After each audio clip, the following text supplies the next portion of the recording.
Ya, memang kondisi ini sih sangat dilematis ya, karena mau nggak mau memang kita harus bisa berinovasi dengan teknologi.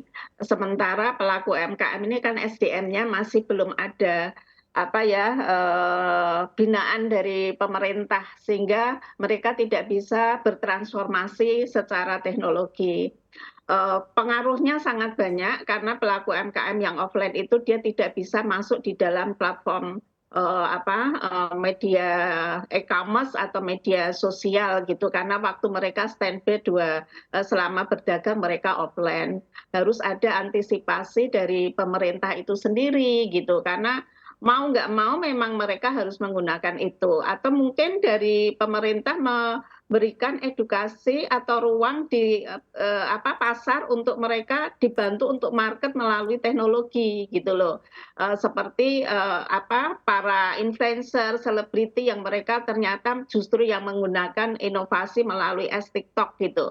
Nah itu bisa digunakan juga di pasar-pasar karena nggak melulu di Tanah Abang, hampir semua kayak pedagang pasar tradisional juga kena dampaknya gitu. Jadi nggak hanya Tanah Abang saja. Nah, itu yang memang harus pemerintah benar-benar tidak hanya masalah revisi Permendaknya, tapi di lapangannya juga harus diperhatikan gitu. Menurut saya itu sih, karena luar biasa bahwa pendapatan dari UMKM itu sendiri kan pasti berdampak kepada kesejahteraan keluarganya. Itu mungkin yang saya harus sampaikan. Baik, terima kasih banyak Bu Rini. Dan menurut hemat pandang Anda sendiri, apa saja kira-kira upaya yang bisa dilakukan UMKM Indonesia agar barang-barangnya bisa tetap bersaing di tengah digitalisasi dan di tengah banyaknya barang impor yang juga memang harganya kita ketahui murah, Bu?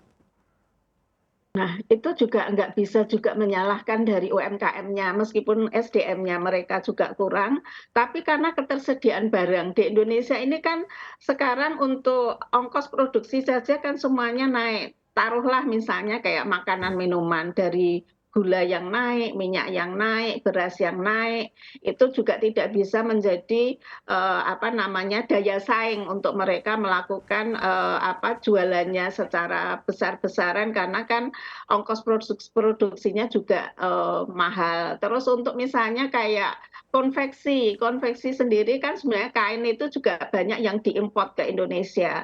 Sehingga kan memang harga kain pasti juga sudah akan tinggi. Beda kalau misalnya yang tadi terjadi cross border harganya pasti akan lebih murah daripada produk di Indonesia karena mereka bahan bakunya murah di sana. Nah, di Indonesia sendiri kan harganya malah lebih mahal gitu. Tekstil di Indonesia pun juga kadang bahan bakunya sendiri mereka tidak diambil dari Indonesia tapi dari luar. Itu jadi kayak buah si malakama menurut saya karena produk-produk yang masuk di Indonesia jujur memang mau nggak mau lebih murah. Contoh saya di Vietnam itu 2017 untuk melihat UMKM di sana karena diundang APEC, kegiatan APEC. Waktu itu Vietnam nggak begitu besar, UMKM-nya nggak begitu maju, tapi begitu pesatnya sekarang bisa mengalahkan Indonesia dalam hal Hmm. pendapatan UMKM itu sendiri. Nah itu yang memang menjadi perhatian pemerintah juga karena nggak melulu kita hanya di aturan, tapi ada pembetulan di dalam Ya. produknya Indonesia itu sendiri. Kenapa nggak bisa bersaing dengan produk impor? Hmm. Harus dilihat dulu. Oh ya ternyata bahan bakunya yang mahal. Oh ya ternyata banyak birokrasi atau legalitas yang membuat mereka jualannya menjadi ongkos produksinya juga mahal gitu. Karena saya juga mendengar beberapa bulan yang lalu nanti untuk packaging saja itu harus sertifikasi halal. Saya mungkin juga ada harapan dari pemerintah mana-mana yang harus disertifikasi halal dan mana-mana yang tidak itu harus benar-benar dilihat tidak semuanya tersertifikasi halal gitu kayak kemasan kan nggak harus dengan sertifikasi halal. Nah itu Oke. mungkin banyak ruang-ruang yang membuat harga kita nggak kalah nggak bisa bersaing karena ada ongkos produksi gitu loh, ada ongkos produksi yang membebani mereka yaitu dengan misalnya ketersediaan barang harga yang tidak stabil gitu terus prosedur gitu kan legalitas nah itu mungkin harus PR tersendiri bagi pemerintah gitu itu Baik. sih Mbak. Dan mungkin di tengah era globalisasi, gempuran barang impor, tadi Anda juga sempat menyebut mengenai SDM, daya saing. Em, Sebagai Ketua Umum Asosiasi UMKM, Bu Rini, Anda melihatnya apa yang sebenarnya dibutuhkan pelaku UMKM? Support apa yang dibutuhkan dari pemerintah, dari masyarakat, dan juga mungkin inovasi yang harus dikeluarkan pelaku UMKM sendiri untuk mengantisipasi dan bisa berhasil bertahan, bahkan semakin baik lagi gerak UMKM di Indonesia ke depannya, Bu?